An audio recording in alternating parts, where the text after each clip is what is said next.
My name is Chloe, and until last year, I thought I had a pretty normal family. I'm 32 years old and work as a sales manager at Northstar Construction. I've always been the responsible one, the one who followed all the rules, got good grades, and landed a stable job. My older sister Melissa is 36 and completely different from me. She married right out of college to her high school sweetheart, Brad, and became a full-time mom to their 2 boys, Tyler and Noah, now 12 and 10. I remember the day Melissa called me crying so hard I could barely understand her. Brad had packed his bags and left her for his coworker Jennifer. Just like that, 15 years of marriage over. He said he hasn't been happy for years. Chloe, she sobbed through the phone. How could he do this to me and the boys? That night, I drove to her house and found her sitting on the kitchen floor surrounded by tissues. The boys were locked in their rooms, confused and upset. What am I going to do? Melissa asked, her eyes puffy and red. I haven't worked since before Tyler was born. Brad was the one who paid for everything. We'll figure it out, I promised, though I had no idea what that meant at the time. Turns out, Brad didn't want to figure anything out. He refused to pay child support until Melissa took him to court, and even then, the amount was barely enough to cover groceries. The beautiful suburban house they'd lived in? Brad took it since it belonged to him before marriage. I can help you find an apartment, I offered one afternoon while helping her pack up the house. The boys were with our parents, which was good because Melissa kept breaking down every few minutes. How am I supposed to pay rent? I have no income, Chloe. That's when I made the offer that would change everything. I can cover it until you get on your feet. My parents were supportive too. Dad, a retired accountant, and Mom, a former elementary school teacher, immediately stepped up. They'd pick up the boys from school, help with homework, and make sure they had dinner when Melissa started working part-time at a local boutique. For the first few months, things seemed manageable. I'd transfer money to Melissa for rent, and occasionally pitch in for other expenses. I lived alone in a modest 2-bedroom apartment, drove a reliable Honda Accord, and made good money at Northstar. I could handle helping my sister through a rough patch. But as weeks turned into months, something changed. Instead of moving toward independence, Melissa seemed to sink deeper into victimhood. Brad ruined my life, became her daily mantra. I had everything planned out. I was going to be a stay-at-home mom until the boys went to college. Now look at me. I tried to be sympathetic, maybe talking to someone would help. I could pay for a therapist.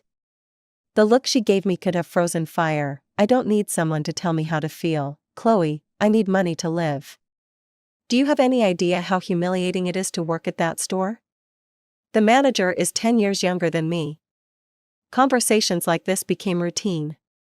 If I mentioned I was busy, she'd call our parents, who'd listen and validate her anger for hours.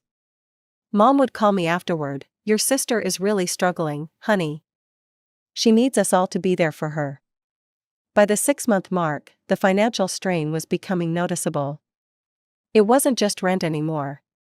It was the boys need new soccer cleats and the refrigerator is making weird noises and Tyler's math grades are slipping, he needs a tutor. Each request seemed reasonable on its own. How could I say no to my nephews needing school supplies or winter coats? But one night, sitting at my kitchen table with a spreadsheet open on my laptop, I added it all up. I nearly choked on my wine when I saw the total. I was spending almost a third of my monthly income on Melissa and her kids. The next Sunday dinner at my parents' house, I decided to bring it up. We were all there, Mom and Dad, Melissa, the boys, and me. Mom had made her famous pot roast, and everyone was in a good mood. It seemed like the perfect time for a difficult conversation. So, I've been thinking, I said carefully after we'd finished eating, it's been almost a year since the divorce. I'm happy to help with rent, but some of the extra expenses are adding up. Maybe it's time to look for a full-time position? The silence that followed was deafening. Are you saying you're tired of helping me? Melissa's voice was dangerously quiet. Do you have any idea what I'm going through? The boys are in school all day, I pointed out, gesturing to my nephews. And Mom and Dad help with pickup. There are jobs with regular business hours that. I can't believe you. Melissa stood up so fast her chair tipped over. I'm still recovering from Brad destroying our family, and now you're attacking me too? I'm not attacking you, I'm just. Come on, boys, we're leaving. She grabbed her purse and motioned to Tyler and Noah, who reluctantly got up, mumbling goodbye to our parents. The front door slammed so hard the family photos on the wall rattled. I looked at my parents, expecting at least some understanding. Instead, Dad frowned deeply while Mom shook her head. How could you be so selfish, Chloe? Mom asked. Your sister is a single mother of 2 boys. And you're single with no children. You don't need as much money as she does. I stared at them in disbelief, so I should just bankroll her indefinitely? That's what being a good sister means? It means not being greedy when your family needs you, Mom said firmly. I realized arguing was pointless. These were the people who had taught me family comes first, but apparently that only applied when I was the one giving. I should go, I said, standing up, thanks for dinner. As I drove home that night, I felt completely alone for the first time in my life. A week after the disastrous family dinner, my phone buzzed with a message from Melissa. Need $500 for boys' clothes, they've outgrown everything and look terrible, please send today. No hello, no acknowledgement of our argument, not even a please until it was tacked on as an afterthought. I stared at the message for a long time, my finger hovering over the keyboard. Part of me wanted to refuse, to finally set a boundary. But then I thought about Tyler and Noah. It wasn't their fault their mom was acting this way. I sighed heavily and transferred the money. Melissa's only response was a thumbs up emoji. Work became my refuge. At North Star Construction, I was respected. My opinions mattered. When I closed deals, people congratulated me instead of asking for more. I threw myself into a particularly challenging project, securing a contract for a new office complex downtown. The client was notoriously difficult, but I spent weeks preparing the perfect pitch. You knocked it out of the park, Chloe, my boss said after we signed the contract. This commission is going to be substantial. When the bonus hit my account, I felt a rush of excitement I hadn't experienced in months. For once, I decided to do something for myself instead of tucking it away for Melissa's next emergency. I'd been driving my Honda Accord for 7 years, and while it was reliable, I'd always dreamed of something a little nicer. The following Saturday, I visited 3 dealerships and test drove half a dozen cars. By the end of the day, I was the proud owner of a silver Audi A4. Not the most extravagant car on the lot, but definitely a step up from my Honda. As I drove it home, I felt proud of myself. This was the result of my hard work, my dedication. Then I thought about Melissa. Her car was a 15-year-old Toyota with over 200,000 miles on it. She complained about it constantly, how it made strange noises, how the air conditioning barely worked, how embarrassed the boys were to be seen in it. My perfectly good Honda would be a massive upgrade for her. The next family dinner came around quickly. I deliberately drove the Honda, planning to surprise Melissa. When I arrived at my parents' house, I heard her voice before I even opened the door. And then Jenny had the nerve to ask me to cover her shift on Saturday. I told her, I have children, you know. I can't just drop everything because you want to go to a concert. And she said other single moms at work manage just fine. Can you believe that? My parents were nodding sympathetically as I walked in. Mom patted Melissa's hand. Some people just don't understand how hard you have it, dear. I bit my tongue and greeted everyone. Throughout dinner, Melissa dominated the conversation with complaints about her job, her coworkers, and of course, Brad. I waited patiently for a lull in the conversation. Finally, as Mom served dessert, I saw my opportunity. I pulled the Honda keys from my pocket and slid them across the table to Melissa. I have something for you, I said, feeling genuinely excited. I bought a new car yesterday, and I want you to have my Honda. It's in great shape, has low mileage, and would be perfect for taking the boys to school and activities. Instead of the smile I expected, Melissa's eyes narrowed. She picked up the keys like they were contaminated. What did you get? An Audi, I answered, my excitement deflating. Nothing fancy, just an A4. The silence that followed was excruciating. My parents exchanged glances with Melissa, a whole conversation happening without words. An Audi, Melissa repeated, dropping the keys onto the table with a clatter. While I can barely afford groceries, you're out buying luxury cars. It's not a luxury car, I defended. And I'm giving you my Honda, it's worth at least $10,000. Melissa stood up abruptly, kicking the keys across the floor. I don't want your hand-me-downs. If you had any real concern for me and the boys, you would have given us the new car. I was stunned. You expect me to give you a brand new Audi? Why not? What do you need it for? To impress clients? To feel important? I'm struggling to keep my children clothed and fed.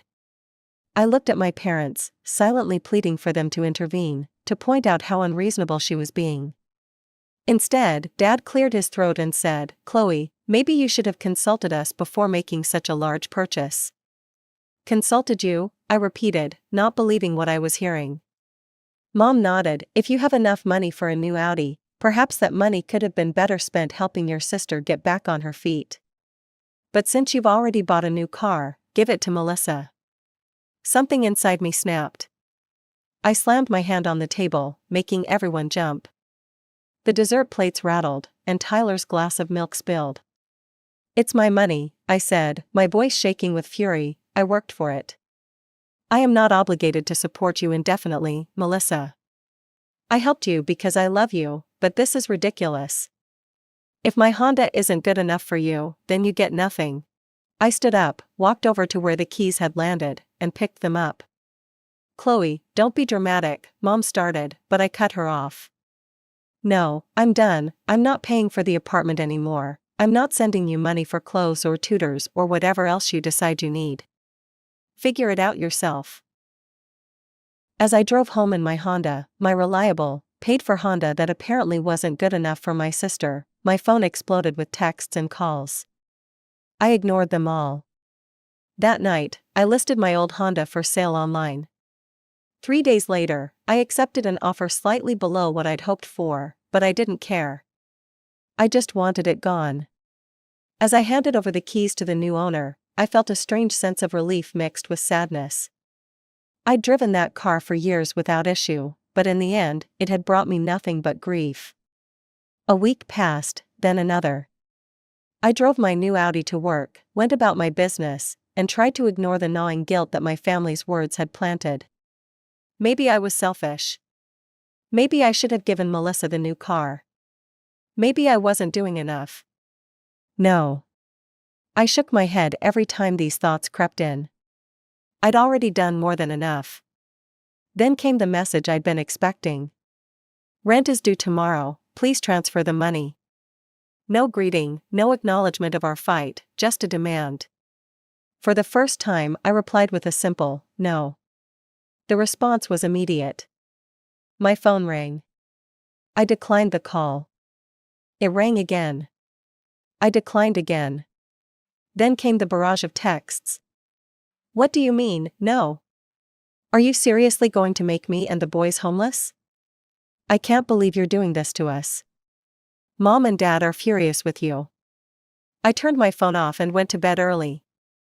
The next morning, I woke up to 27 missed calls and over 50 text messages from Melissa and my parents. I deleted them all without reading and got ready for work. This was the first time in my adult life I'd stood up to my family, and despite the anxiety churning in my stomach, it also felt strangely freeing. That evening, the pounding on my apartment door started around 7 p.m. I knew exactly who it was. Part of me wanted to pretend I wasn't home, but I knew this confrontation was inevitable. Better to get it over with. I opened the door to find Melissa, Mom, and Dad standing there, all with identical expressions of righteous indignation. They filed in, none of them taking the offer to sit down. Mom spoke first. Chloe, this has gone far enough. Your sister needs to pay her rent tomorrow or she'll be evicted. That's not my problem anymore, I replied, crossing my arms. Not your problem, Melissa's voice rose to a shrill pitch. You promised to help me, you said you'd pay my rent. I've been paying your rent for nearly a year, I pointed out. Along with clothes for the boys, tutoring, appliances, and everything else you've asked for. I've spent thousands of dollars helping you. So what? You have the money, Melissa shouted, you bought a brand new car just last week. With my money that I earned. And when I tried to give you my perfectly good Honda, you threw it back in my face. You literally threw the keys on the floor. Because you were flaunting your new car while I'm struggling. I took a deep breath. Melissa, you're not struggling because of me. You're struggling because you refuse to get a full-time job, because you spend all your energy complaining about Brad instead of moving forward, and because you expect everyone else to solve your problems for you. We're family, Mom said, as if that explained everything. Family helps each other. I have helped, for a year. But it's never enough, is it? No matter how much I give, you all act like I'm some selfish monster for having anything for myself. Because you're single with no kids, Melissa snapped. What do you even need money for? I stared at her in disbelief. To live my life? To save for my future? To enjoy the fruits of my labor? Why is that so hard to understand? Because you're being selfish, Melissa was almost screaming now. I need that money more than you do. Then earn it, I said quietly, like I did. For a moment, nobody spoke, then Mom broke the silence. If you don't help your sister, Chloe, you're not the daughter we raised. We raised you to care about family. No, you raised me to be Melissa's ATM, I retorted, and I'm done with it. Fine, Melissa spat, keep your precious money. But don't expect to be part of this family anymore. If being part of this family means being exploited and taken for granted, maybe that's for the best, I replied, surprised by my own calm. You'll regret this, Melissa hissed as they moved toward the door. When you're old and alone with nothing but your money, you'll regret choosing it over your family. I'm not choosing money over family, I said, I'm choosing self-respect. The door slammed behind them, and I collapsed onto my couch, exhausted but strangely peaceful. For the first time in months, I felt like I could breathe freely. The guilt was still there, but it was overshadowed by the relief of finally setting boundaries. Over the next few weeks, I heard through mutual friends and relatives that Melissa had been forced to move out of her apartment. She and the boys had moved in with our parents, which seemed like the arrangement that should have happened from the start.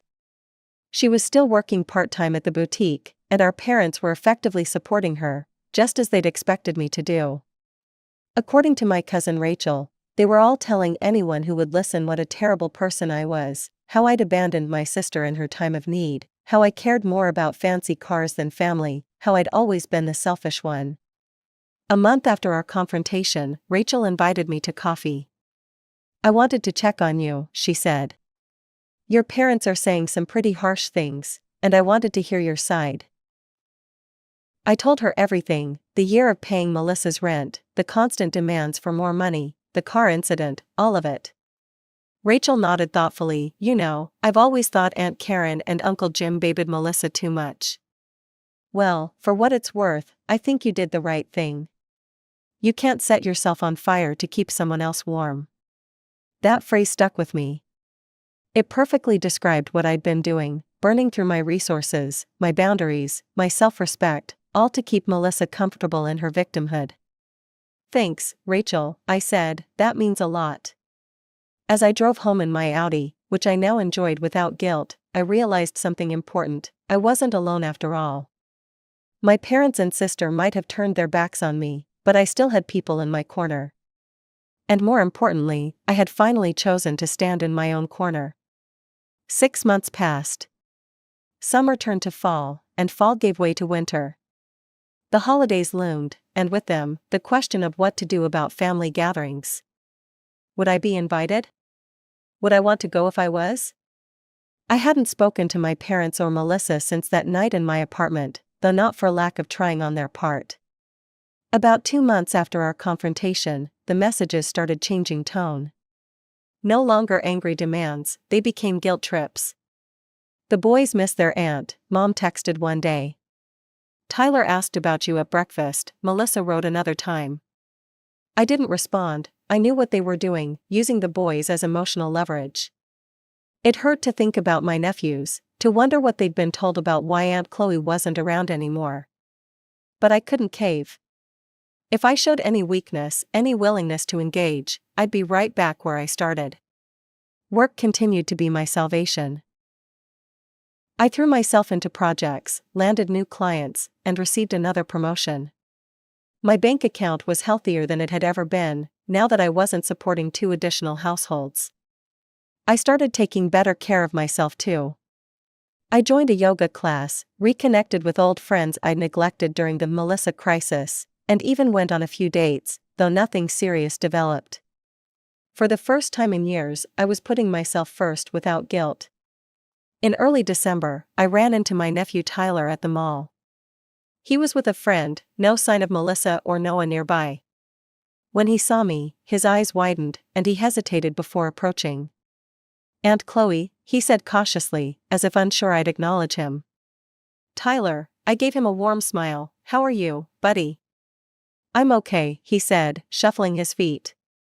We're living with Grandma and Grandpa now. Mom complains a lot, Noah and I share the guest room.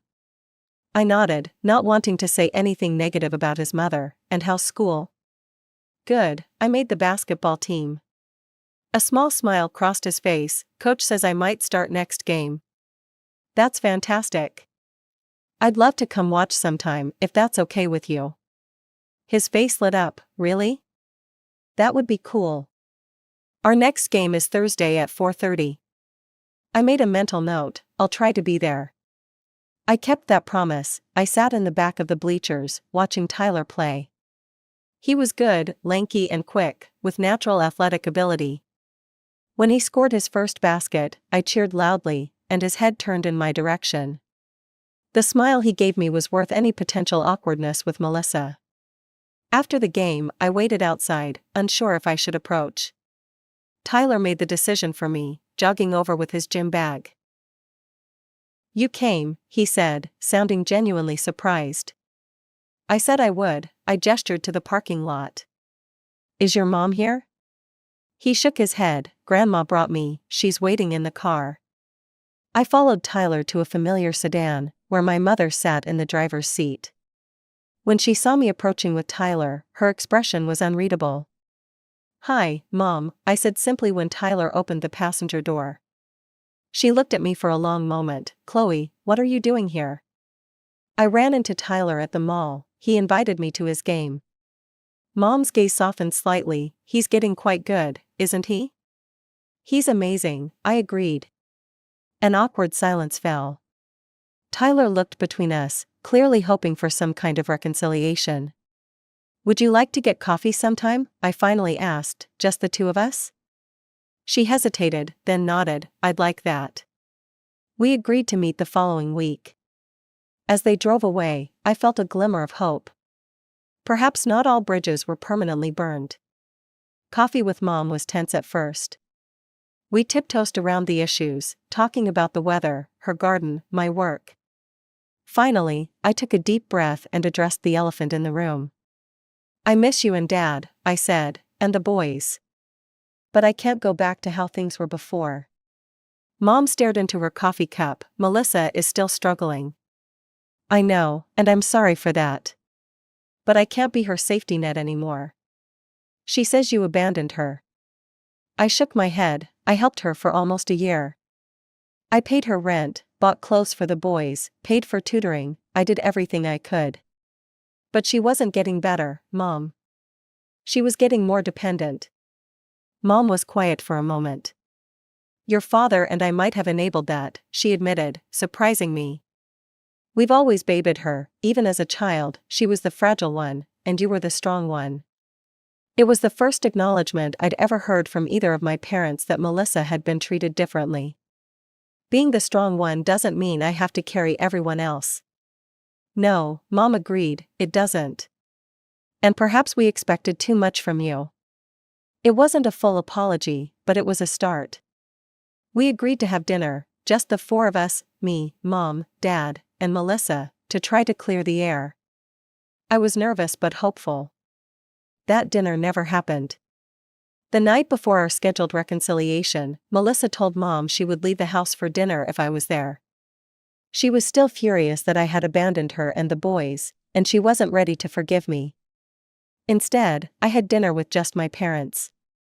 It was stilted and uncomfortable at times, but we managed to reach a fragile understanding.